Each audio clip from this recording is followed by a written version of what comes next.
কলা আমাদের দেশে এবং বৈশ্বিকভাবে খুবই পরিচিত এবং খুবই পুষ্টিকর একটি ফল হিসেবে বিবেচনা করা হয়।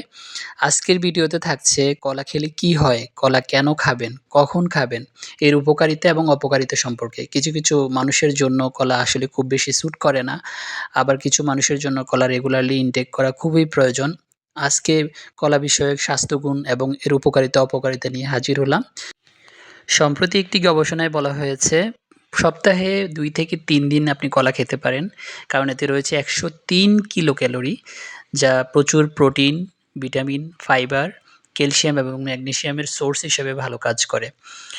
তো কলার যদি আমরা শুরুতেই পজিটিভ সাইডগুলো বলি, তাহলে এটাকে নাম্বার 1 হচ্ছে শক্তির ভালো উৎস। প্রোটিন, এনার্জি পাওয়া যায়। যারা রেগুলার এক্সারসাইজ করেন অথবা উইক, তারা সকালে কলা ইনটেক করতে পারেন। একটি কলা আপনার সারাদিনের এনার্জি জোগাতে খুবই সাহায্য করে। নাম্বার 2 হচ্ছে কলার মধ্যে রয়েছে অ্যামাইনো অ্যাসিড, যা মানসিক চাপ রোধে খুব ভালো সহায়ক কাজ করে। এতে রয়েছে ম্যাগনেসিয়াম ও ক্যালসিয়াম, যা বিষণ্ণতা রোধে কাজ করে এবং আপনার হার্ট বা হৃৎপিণ্ড ভালো রাখতে খুবই সাহায্য করে। কলায় ব্লাড প্রেশার নিয়ন্ত্রণেও খুব কাজ করে। প্রতিদিন একটি কলা খেলে স্মৃতিশক্তি বৃদ্ধি পায়, যা আমরা দেখতে পাই স্বাস্থ্য বিষয়ক একটি ওয়েবসাইট হেলদি ফুড টিম, তাদের গবেষণায় উঠে এসেছে একটি কলা স্মৃতিশক্তি বাড়াতে খুবই হেল্প করে। এছাড়া এতে রয়েছে প্রচুর আয়রন, যা রক্তে হিমোগ্লোবিন বাড়ায় এবং অ্যানিমিয়া বা রক্ত স্বল্পতা যাদের রয়েছে এটি রোধ করতে খুবই সাহায্য করে। কলা হরমোনের যে ইমব্যালেন্স বা ভারসাম্যহীনতা সেটি রোধ করে, ভারসাম্য আনতে খুবই হেল্প করে।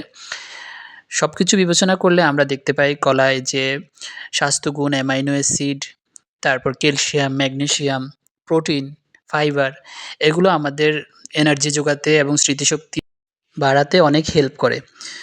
এতক্ষণ বললাম কলার স্বাস্থ্যগুণ সম্পর্কে, যেটি শুনলে মনে হয় যে কলা তো প্রতিদিনই খাওয়া উচিত। আসলে কিছু বিষয়ে এইটা অ্যাভয়েডও করতে হয়।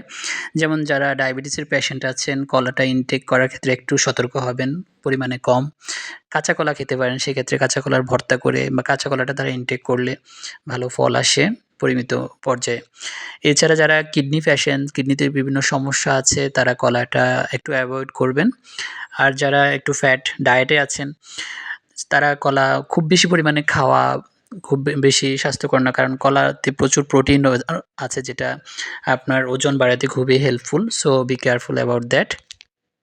এছাড়া হাইপারক্যালেমিয়া নামে একটি রোগ আছে, যেটা অতিরিক্ত কলা ইনটেক করলে পটাশিয়াম আসে, সেখান থেকে হাইপারক্যালেমিয়া নামক এক প্রকার রোগ হতে পারে। সো কলা অবশ্যই একটি স্বাস্থ্যকর খাবার, কিন্তু every excess is very bad. So কলাকে পরিমিত মাত্রায় খাবেন। সপ্তাহে ২ থেকে ৩ দিন খাওয়া যেতে পারে এবং স্বাস্থ্য যারা নরমালি কোনো মেজর কোনো ইস্যু নেই, ডায়াবেটিস, কিডনি পেশেন্ট বা ফ্যাটি লিভার এমন কোনো ইস্যু নেই, তারা সাধারণত কলা ২ থেকে ৩ দিন আপনার ডায়েট লিস্টে বা আপনার ফুড মেনুতে রাখতে পারেন। সুপ্রিয় দর্শক, এখন বলব কলা আসলে কখন খাওয়া বেশি সুইটেবল। সাধারণত সকালে আপনি যখন এক্সারসাইজ করবেন, এর আগে পরে কলাটা ইনটেক করার চেষ্টা করবেন। কারণ এতে করে আপনার এনার্জি লেভেল বুস্ট আপ হবে এবং আপনি সারাদিনের একটা এনার্জি পেয়ে যাবেন, প্রোটিন পাবেন প্রচুর পরিমাণে। আর যেকোনো স্ন্যাক্সের পরেও আপনি এটা নিতে পারেন দিনের বেলায়। আর চেষ্টা করবেন রাতের বেলা এটি অ্যাভয়েড করার জন্য, কারণ হজমে সমস্যা করতে পারে। এছাড়া কিছু মানুষের কলা খেলে রাতে দেখা যাচ্ছে আপনার অ্যাসিডিটি বেড়ে যেতে পারে। So you should avoid it at night. So overall কলার উপকারিতা এবং অপকারিতা নিয়ে আলোচনা করলাম। আমার ভিডিও থেকে যদি সামান্য পরিমাণে উপকৃত হন, আমার চ্যানেলের সাথেই থাকবেন, সাবস্ক্রাইব করবেন। আর আপনাদের কোনো কোয়েরিজ থাকলে বা পরামর্শ বা জানার কোনো কিছু থাকলে আমার কমেন্ট বক্সে কমেন্ট করে জানতে পারবেন। আমি চেষ্টা করব এটা রিপ্লাই দিয়ে বা আলাদা কোনো ভিডিও নিয়ে আপনাদের সামনে হাজির হওয়ার।